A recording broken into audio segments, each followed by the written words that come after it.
Hey, welcome back to Voices for the Voiceless. It's your boy Jay Taylor. Today is Wednesday, December 18th, 2024, and we got to talk about it. As the title says, crab in the barrel mentality, crab in the bucket mentality, rather, and worst administration ever. Well, let me talk about this crab in the barrel mentality. And the reason why I say that, first of all, pardon my manners. Peace and blessings to everybody. Good morning. Hope everybody is having a great day. I don't want to have no crab in the barrel mentality. But I just want to say, man, peace and blessings to everybody. Hope you're enjoying your Wednesday. Hey, you already know much love and peace and blessings. But yeah, me, and I'm just now really starting to understand this. And as y'all know, you know, being a independent artist for several years. I would say I've been doing music, um, really just pursuing it and dropping projects. I dropped my first mixtape maybe about uh, 2005. Yeah. So it's coming on 20 years, you know what I'm saying? Where I really, and I actually was doing it, prior to that a little bit, but I would say about 20 years. And, you know, independently putting out music and actually selling it and making money off of it, I would say since 2005, right? And in the process of coming from Chicago, trying to pursue music, I always looked at Chicago like it's so much talent here and there's so many dope artists. And it's just, us being the third largest city, it just always felt like we should have been a lot further along as far as uh, a music powerhouse. But we have a lot of, we have a lot of, sparks that from here and there. You got the twisters, you got the do or dies, you got the common senses, you got the shiners, the brats, people that actually went somewhere outside of Chicago. Uh, Even up to modern day, you got the Chief Keefs, you got the Little Dirks, you got, you know what I'm saying? You got the King Vons, rest in peace.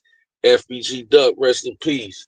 You have a few that make it to another level, but for the most part, man, for this to be the third largest city, we don't have any major record labels here. And, we should have way more, like the South had a movement. You know what I'm saying? The West Coast had a movement of, man, just they ran the game for like uh 5 to 10 years. Like, East Coast, of course, you know what I'm saying? But the Midwest just never just had it and ran the game. Now I think we the most influential just with our style, our swagger. A lot of people, you know, adopt and mimic and copy our swag. They bite the sauce a lot, but we never just had the game in the chokehold. It was just, you know, not only certain artists getting on, but you got major music powerhouses that put out a slew of artists like a Def Jam or you know what I'm saying, or Cash Money or No Limit or Death Row. You just never had that here in Chicago. And I think I finally realized why. And I don't think a lot of people realize that they have this crab in the barrel mentality. Because I seen something on Facebook and I see a lot of people say this. And it's just my opinion why we haven't had that moment in Chicago, especially hip hop history. I mean, even if we talking R&B, man, we got some. man, we got Darnell Jones, we got R. Kelly, we got Selena, we got a lot of dope R&B, very talented people here in Chicago. Jennifer Hudson, you know what I'm saying? I mean, Dave Hollister. We got a lot of rich history, a lot of dope talent here, but it always be this particular artist at this time go. It just never been, man, we storming the industry as a unit as Chicago. And I'm gonna tell you why I believe that is. It's the mentality here. Because I seen a post on Facebook from a particular artist, and I seen a lot of other independent artists doing their thing, and I seen other independent artists that's rightfully doing their thing, agreeing. And it basically said, don't expect support from other artists. Those are your competitors. And I think that is the craziest crab in the barrel mentality to have. You know what I'm saying? Because especially coming from a grassroots perspective, as a city, that's detrimental. That's detrimental to any culture. Because we all in the same boat. We not in competition with each other. We should be working together to monetize our platforms. You not my competitor. We both independent, mainly local artists in the same boat. That we haven't monetized our situation.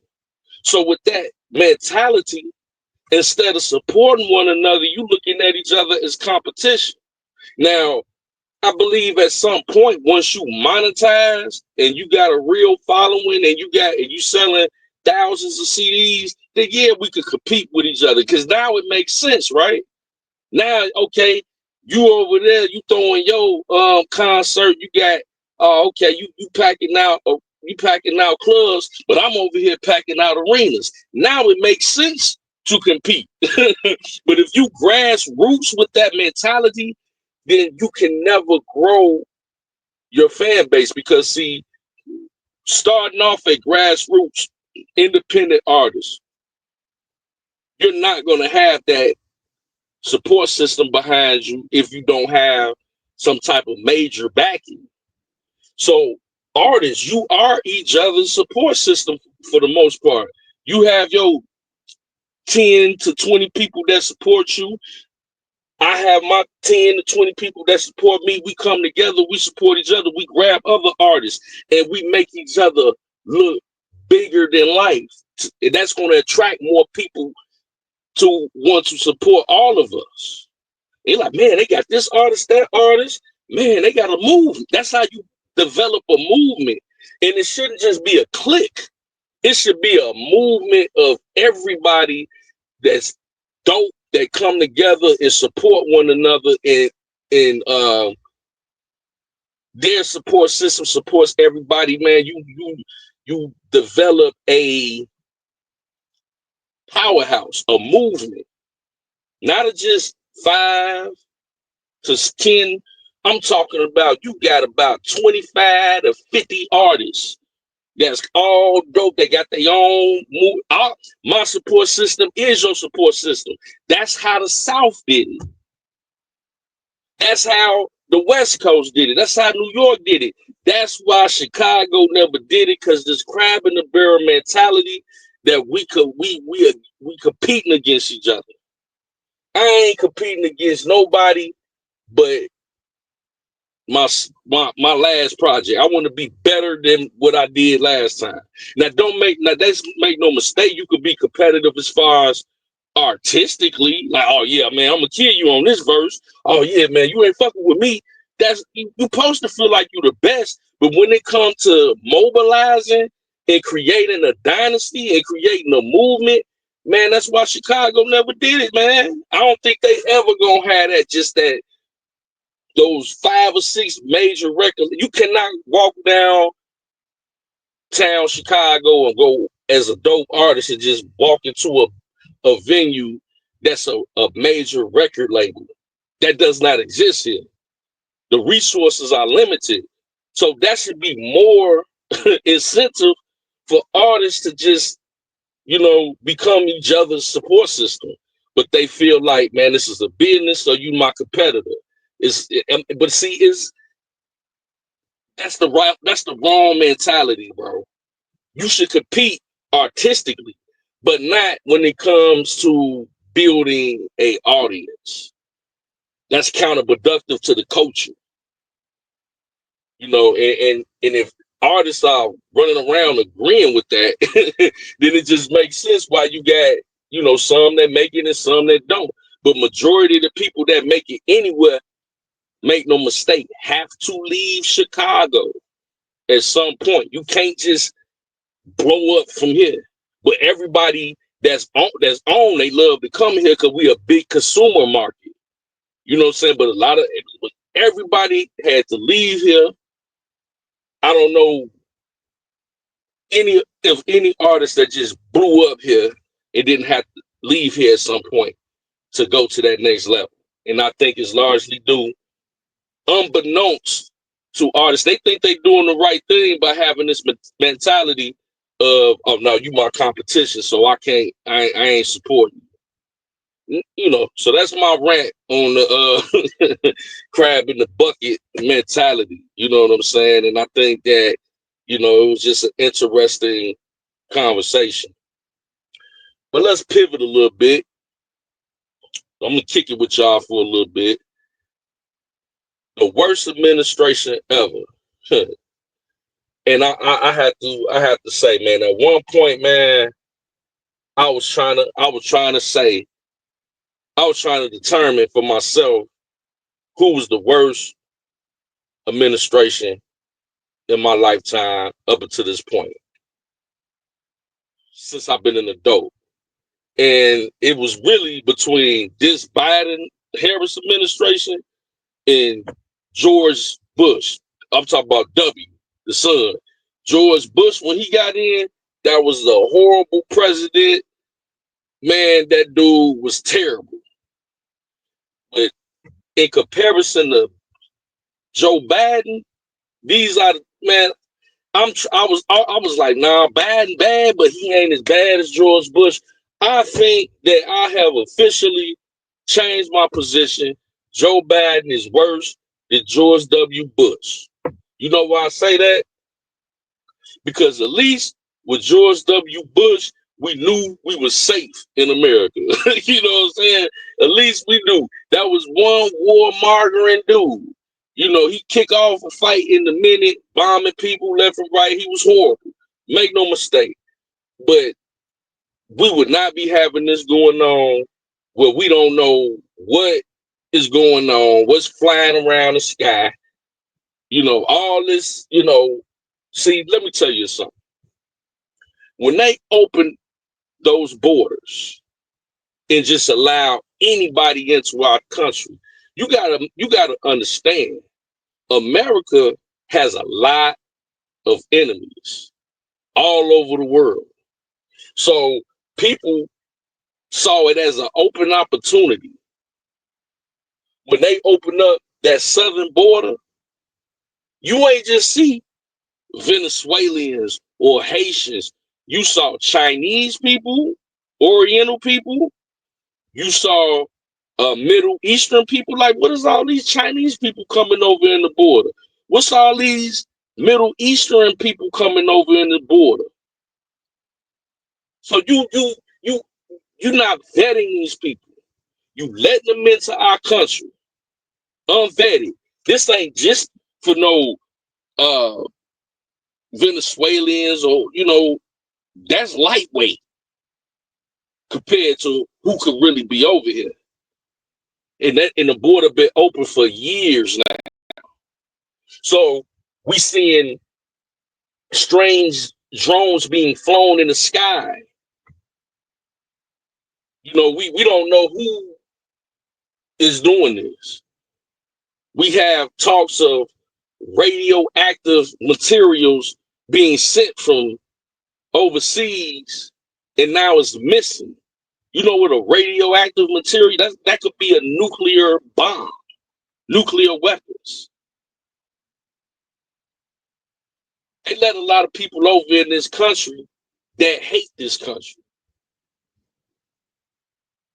It ain't just people seeking asylum. That's why you need borders. It's a major safety breach.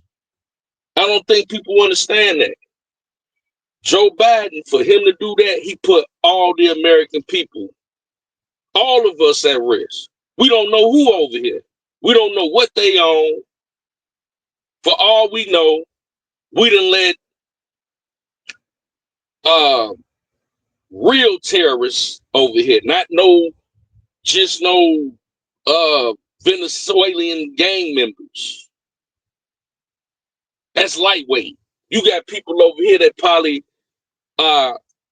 military issue people in their own country that know how to do a lot of damage over here. And I ain't trying to scare nobody. It's just the reality of the situation. This is the worst administration. This is the worst president due to the fact that he put all our lives at jeopardy. Just to make a political statement as far as we need them votes, y'all. I'm just saying, man. I'm just saying. We don't know what's going on with these people that's over here. When you go back, you look at the footage and the border was open, you had all different kinds of people coming over here. You know what I'm saying? So, only thing I can tell you is, man, I'm staying prayed up.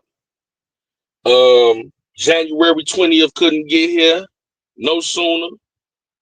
And man, don't have no crab in the barrel mentality. If you grassroots at anything you do, you know, whoever is in the same field as you, y'all build each other up. And then when y'all monetize, then y'all could compete then, because then it makes sense. You know what I'm saying? And on top of that, my initial thoughts, I changed my position. Joe Biden is way worse than George W. Bush, because at least we were safe when George Bush was in office. You know what I'm saying? For real though, man.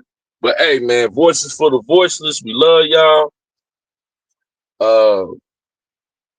Enjoy the rest of your day, and we'll talk to you soon. Peace and blessings.